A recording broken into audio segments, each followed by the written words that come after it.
Well, hello there everybody. Welcome back to the channel. It's Space Cowboy here with another video for you guys here today, and it's been a while since I posted on the channel. In fact, the last video I did was last Monday, and the reason for the mini hiatus was number one, I was out of town taking care of a couple things, and number two, I was suffering from laryngitis, and it was so bad to where I'm not sure if you could still hear it in my voice, but it was a lot worse and I couldn't even record. If I tried to talk, it sounded like I wasn't even talking, and it hurt real bad.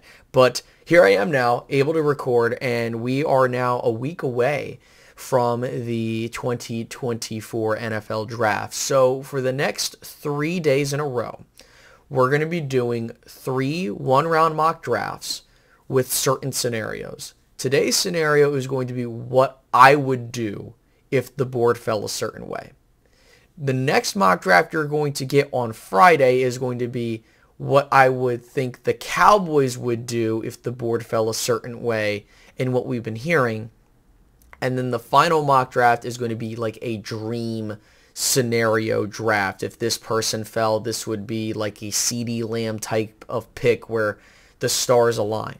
And anything can happen in the NFL draft. That's why I want to make sure that we cover our bases there. So again, this mock draft is strictly what I would do if I was the GM and the board fell the way it did, and you guys can play along as well. Tell me what you guys would do if you were the GM and, hey, the board fell a certain way, this is what I would do. So that's what we're going to do here today. So please make sure to like, subscribe, hit that notification bell as we're trying to get the algorithm back going, and let's go ahead and get into this week's mock draft. And here comes the pick.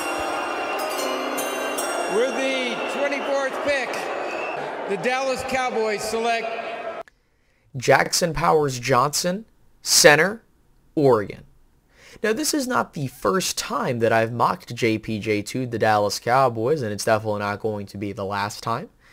He's one of the better prospects in this year's draft class. Of course, playing a position such as center, you're going to see him slide a bit. And another thing that we've been seeing that's causing him to slide is his medicals, talking about concussions, hip problems, and things of that nature. We don't know how big of an impact this is going to be at the NFL level, but a lot of NFL mock drafts that I've been seeing have him sliding into the late first and sometimes even to the early second round because of this. And we've talked about this before.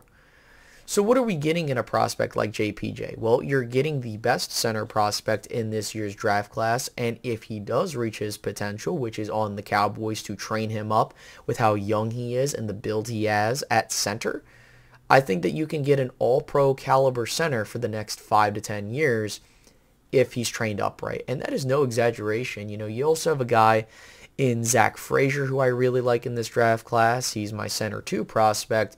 So the Cowboys have options if JPJ is not on the board. I want to take Zach Frazier with our first round selection, but definitely a possible alternative if JPJ isn't there. I wouldn't be shocked if JPJ went sometime earlier than the Cowboys. But now, why would the Cowboys take a center when we have the offensive lineman that we have? Well, we look at a guy like Brock Hoffman. Do I think that Brock Hoffman is terrible? No.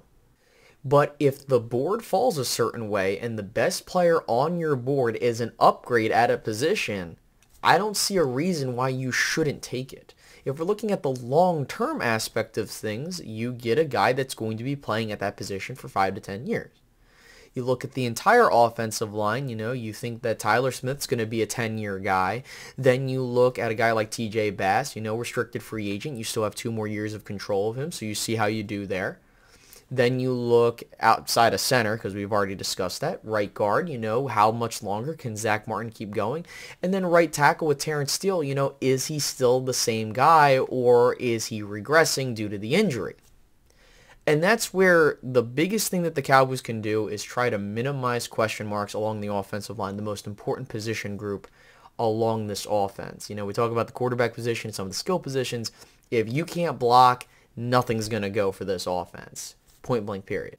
So if the Cowboys are in a position where they can upgrade on the offensive line and it's the best pick available, why not do it?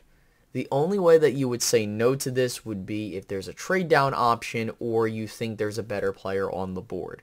In this case, JPJ was the best player on the board. I went with him, and the rest is history. And so that wraps up our one-round mock draft for this particular go-around. Be sure to stay tuned for tomorrow when we do what I think the Dallas Cowboys would do if the board fell a certain way. And hopefully you guys stay tuned for that. And with that, I will see you guys in the next one. Have a good one, guys.